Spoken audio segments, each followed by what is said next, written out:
김동섭의 인사이트 시간인데요. 김동섭 전략가님 만나기 전에 지수 한번 확인하고 가겠습니다. 코스피 26포인트 하락 3096입니다. 장중 낙폭에 비하면요.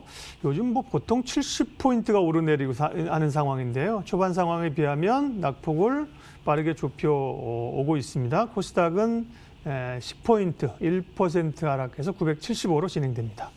궁금한 시장 상황 김동섭 전략가님께 여쭤보도록 하겠습니다. 어서 오십시오. 네, 안녕하세요. 미국 증시가 그동안 잠잠하다가 변동성이 좀 크게 나왔고 우리 시장도 여파를 오늘 받고 있네요. 해석 좀 해주십시오.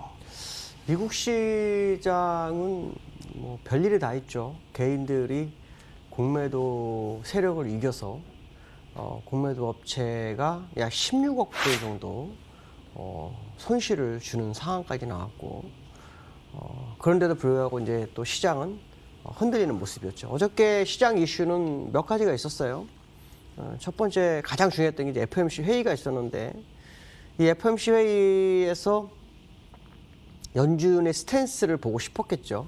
근데 제롬 파월은 현재 시장이 성장 경로를 가기 위해서는 결국 코로나에게 달려있다라는 표현을 쓰면서 양적 완화 월 1,200억 불하고 제로금리 그대로 유지하는 그런 발언을 했어요. 또 1조 9천억 불에 대한 이슈가 아직도 살아있기 때문에 결국 할 거다 생각한다면 좋은 재료죠. 둘 다 돈을 푸는 건데요. 근데 시장은 엉뚱한 재료에 빠졌습니다. 어떤 거는냐면 실적 장세가 접어들면서 지금 항공주가 보잉이 실적이 굉장히 안 좋다. 예상 컨센서스보다 떨어졌다. 이런 얘기를 하죠. 근데 사실 코로나 때문에 기업 실적이 있을 수가 없죠. 여기서 우리는 생각을 한번 해봐야 됩니다. 지금 미국이 몇 년 동안 주가를 끌어올 때는 악재는 거의 반영을 안 했어요. 악재를 반영한 게 약 3번 정도가 있습니다. 2번은 중국과의 무역 분쟁, 3번째는 코로나였어요. 그 이후로는 악재라는 걸 몰랐습니다. 근데 갑자기 시장이 악재에 민감해집니다. 좋은 재료들을 많이 유동성을 깔고 가는 재료가 많은데 악재로 다 몰려가고 있어요. 이 뭘 의미할까? 이거는 제가 화요일 아마 얘기한 거하고 그 내용이 일맥상통할 것 같습니다. 어차피 지금 연준은요, 할 게 없어요. 지난번 제롬 파월이 어떤 얘기를 했었냐면 재정 정책을 해야만이 된다. 그러면 결국 연준이 할 게 없다는 거죠. 금리 다 내리고 돈 푸는 거 외에는 할 게 없잖아요. 그런데 이번에는 코로나가 잡혀야만이 답이 나온다. 연준이 할 게 없어요. 연준이 지금 관망 모드 아니냐. 이 얘기는 아마도 화요일날 제가 말씀드린 것처럼 미국의 경제의 그 중심에는 트럼프의 트윗이 있었습니다. 이제 그 트윗을 못하죠. 그때 연준은요, 그냥 쫓아다닙니다. 시키는 대로 했습니다. 이제 연준의 손안으로 다시 들어오는 상황이라면 연준은 지금 어떻게 해야 맞을까요? 일단 시장이 흘러가는 대로 내비둘 거라는 거죠. 그러고 난 다음에 어느 순간이 되면 연준은 움직일 거다. 그 얘기는 무슨 말이냐면 시장이 그동안 어떤 의지, 누군가의 의지와 누군가의 발언에 움직였던 시장이 일단 그걸 잃어버린 거다. 어쩌면은 미국 시장은 한 번에 흐름이 나올 수 있다는 거예요. 특히 미국은 아시겠지만 트럼프 대통령 재선하는 과정 속에서 국론이 분열됐죠. 그 국론을 하나로 묶기 위해서는 어떤 사건이 일어나야 됩니다. 그 사건이 뭘지 한번 구경하고 있습니다. 주가를 올린다고 사건이 일어날까요? 안 됩니다. 뭔가가 불안마음 속에서 국민을 하나 묶는 일이 있을 것이다. 그걸 따진다 그러면 지금 현재 위치에서의 차트는 기술적으로 뭔가 확실히 문제를 나올 거다라는 생각을 해볼 수 있는 차트라고 봐야겠죠. 차트 한번 보시면 똑같아요. 차이점 하나 생겼죠? 드디어 돌파하지 못하고 있습니다라고 했는데 거기서 음봉이 터졌어요. 이제 이거래일 남았습니다. 이거래일인데 만약에 아래 꼬리를 메워주는 음봉형 영망치가 뜨면 어떻게 될까요? 추세 반전 시그널을 뜨죠. 아까 제가 말씀한 것처럼 미국 시장에서는 이제 호재에 민감한 게 아니라 악재에 민감한 상황, 호재에 둔감한 상황으로 바뀌었습니다. 바이든이 되면서부터요. 아시겠지만 대통령이 경제인 출신이었을 때는 주식만 생각을 하는 그런 모습이 있었죠. 이제는 그게 아니에요. 정치를 생각하죠. 오죽하면 바이든이 이제 한국 경제의 배려는 2년 동안 있을 수 없다. 그 얘기는 뭐죠? 결국 자기들의 뭔가를 하겠다라는 생각밖에 없는 거예요. 그 과정 속에서 경제 전문가들한테 모든 걸 맡기는 상황이 되죠. 이전에는 경제 전문가한테 맡기지 않았죠. 연준이 경제 대통령 역할을 다 하지 못했는데 그 역할을 이제 시작할 거라면 지금 상황 진짜 예의주시해서 봐서 나쁠 게 없다. 그 얘기를 꼭 해드리고 싶습니다. 두 번째로는 원달러요. 드디어 원달러가 올라섭니다. 자네 델런이 그 재무부 장관이 되면서 정말 여러 가지 사건이 있습니다. 첫 번째 비트코인이 문제가 됐고요. 아시겠지만 이 투자처 중에서 비트코인이 가장 강력했기 때문에 비트코인이 만약에 흔들리면 다른 데서도 흔들릴 수가 있어요. 물론 우리나라에는 공매도 금지 연장안이라는 호시가 있죠. 근데 이걸 아셔야 돼요. 아무리 주식을 하더라도 투심이 깨지면 안 됩니다. 그 투심을 깨는 게 뭐냐면 공포예요. 주가 하락 공포. 근데 지금 미국이 약간 흔들렸어요. 아직은 몰라요. 더 시간을 봐야 되겠죠. 근데 그중에서 우리가 가장 중요하게 생각하는 게 뭡니까? 원달러예요. 공매도 금지 연장안 얘기가 나오고 시장을 뭔가 안정 베이스로 끌고 가려고 하는데 원달러가 나와요. 이게 왜 이 현상이 나타날까요? IMF가 우리나라의 공매도 금지 연장에 대해서 안 된다는 식으로 얘기를 하죠. 그 얘기를 합니다. 근데 우리나라는 뭐 마음대로 하겠죠. 일단 동학개미를 위해서 할 겁니다. 근데 우리는 여기서 하나는 꼭 생각해야 될 것 같아요. 지금 외국인들이 시장에서 엄청나게 나가고 있는 거 아시죠? 거의 매일 나가요. 문제는 뭐냐면 그들이 나가면 시장이 삐뚤어진 운동장이 됩니다. 무슨 말이냐면 시장을 지탱하는 게 외인, 개인, 기관인데 외인 하나가 빠져나가면 개인 혼자서 하면 이게 계속 올리면 어떻게 해요?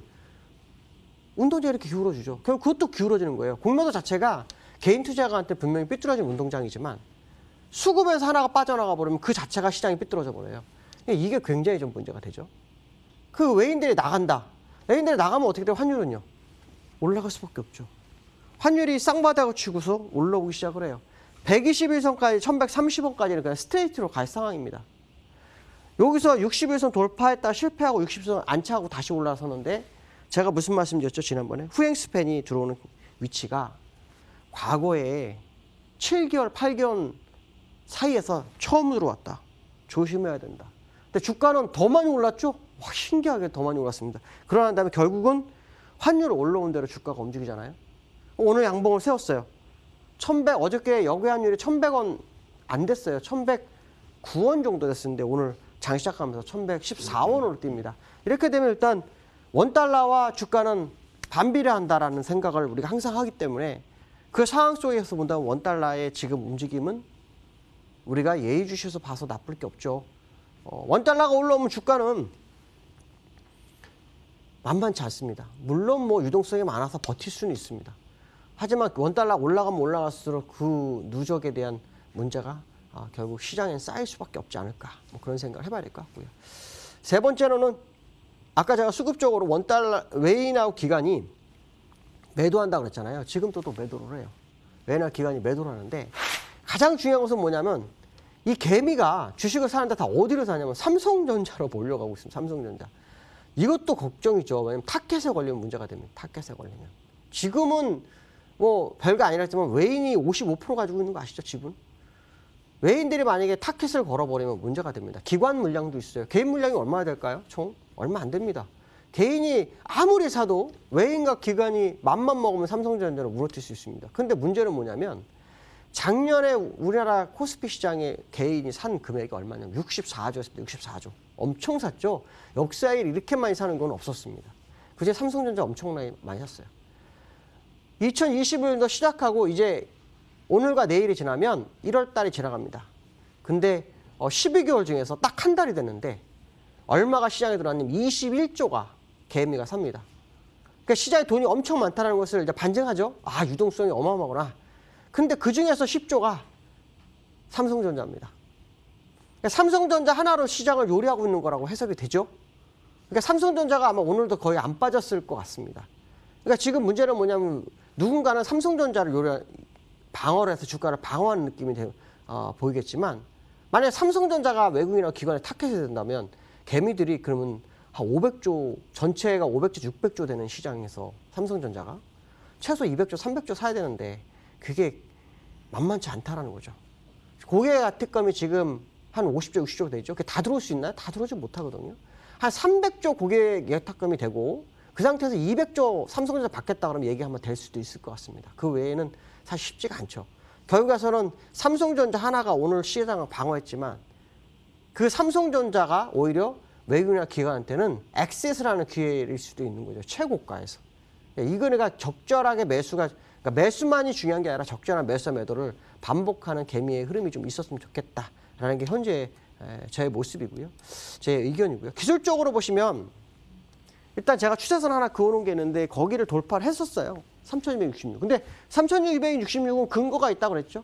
충분히 근거가 있다고 했습니다. 근데 그 자리에서 회귀하고 한번 무너졌다가 다시 올라갔어요. 여기서 우리가 중요하게 생각해야 될 것은 일봉으로는 지난번 3,260이 더 높았죠. 근데 그 이후에는 종가상으로 후행 스프로는 그때가 더 높았어요. 근데 주봉으로 가면 어떻게 되냐면 주봉으로 가면은 쌍봉 가능성이 열려요. 후행 스팬이. 그 상태에서 지금 들어오고 있거든요. 그러니까 결론적으로 말하면 양봉, 음봉, 양봉, 음봉이니까 다음 주에 만약에 음봉이냐 양봉이냐에 따라 달라질 수가 있어요. 음봉이면 추세 반전이 3주 전에 뜬 거고요. 양봉이라면 아직 더 지켜봐야 된다. 이렇게 나올 수 있는 거예요. 결론적으로 말하면 2월 달이 방향성을 확인시키는 달이 이제 될 것 같다.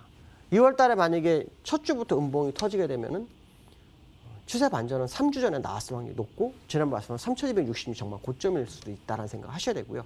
양봉이 나온다면 좀 더 시간의 방향성을 좀 봐야 되겠죠. 어쨌든 중요한 기로가 결국 2월에 오기 시작했다는 것은 아주 중요한 상황이 아닌가 이렇게 봐야 될 것 같습니다. 오늘 여기까지 하겠습니다. 감사합니다.